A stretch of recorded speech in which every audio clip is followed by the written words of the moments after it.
hi guys welcome back to my channel ને આજે તે હોલીના પછીની સફાઈ છે આપણે જેમ દિવાળીને પહેલાં કરી મને નથી ખબર કે હોલીથી પહેલાં બી સફાઈ થતી હોય તો આજે આ મારા ક્યુટ છે કામવાળા દીદીએ જે 2 દી નહોતા આવતા એકદમ ત્રાસ થઈ ગયો હતો હવે આવે hello guys how are you वो बोलेंगे आपको आई एम फाइन ठीक है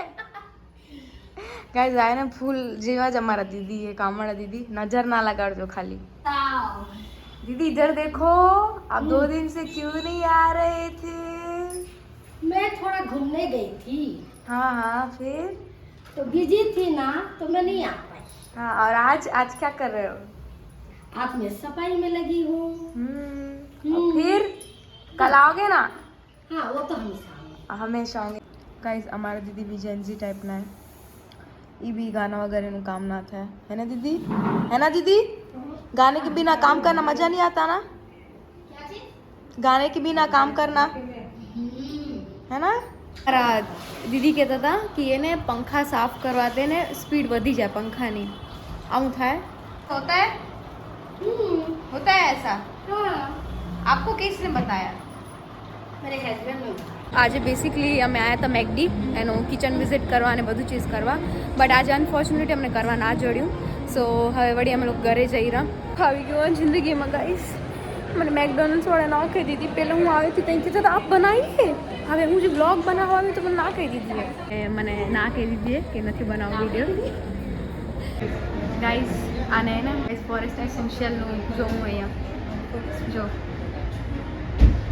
આજ સુધી અમારા ટુ હખર નથી ખબર નહીં કાં હખર થતું જ નથી ગાઈઝ આ એ બે ક્યાં ગાયબ થઈ ગયા હે મતલબ હું શું કરું મને સમજમાં નથી આવતું મતલબ કાંઈક ને ખરાબ ચીજ થઈ જાય રહી કાંઈક ચાહતા નથી ને એ ચીજ થઈ જાય રહી તમે લોકો રાયપુરથી જોવો રહો તો અહીંયા 70% ઓફમાં મોસ્ટલી બુક્સ મળી જાય તો તમે આવી શકો રહા ગાઈઝ બસ એક સહારો હોય હલ્દીરામ હવે અમારું સોફ્ટી તે જ અમારું દિલ હવે ઠીક થઈ ગયું મૂડ બી ભૈયા ઓળખી ગયા હે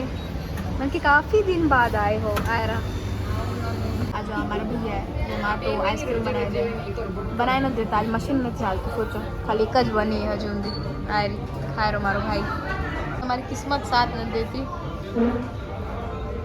आज आइसक्रीम भी नहीं चढ़ती फटाफट હવે અમે લોકો આવી ગયા મેગ્નેટો મોલ તે સો હવે અમે લોકો જનાર સિટી સેન્ટર क्योंकि आज આપણા સમાજવાળા आपने मूवी दिखाना है द केरला स्टोरी तो हमें ऑलरेडी लेट થઈ ગયા હું મત આવતે આવતે તો ચલો ફટાફટ પૂછી ઉપાય પૂછી તો આયા ફાઇનલી બીકોઝ આપણા ઘર બને જ મોલ હવે જોઈએ કેટલા લેટ આવી લેટ થઈ ગયું તમને થોડું પહોંચવામાં બસ તમે 5 મિનિટ બચી હતી તેમ પહોંચી ગયા હતા અને આ બધી આપણા સમાજની દીકરીઓ હે શ્રી કચ્છ કડવા પાટીદાર સમાજ રાયપુરની ને આપને ફ્રીમાં દેખાડવા લઈ ગયા હતા ધ કેરલા સ્ટોરી ને ખૂબ ખૂબ ધન્યવાદ તમે લોકો આવી ગઈ મૂવી જોઈને ને શ્રી કચ્છ કડવા પાટીદાર સમાજ રાયપુર ને ખૂબ ખૂબ ધન્યવાદ કે આપણી દીકરીઓને એ મૂવી દેખાડી ને એનાથી શીખવા બી બહુ મળ્યું ને ઇફ તમને આજનો બ્લોગ પસંદ આવ્યો હોય તો do like share comment and subscribe okay bye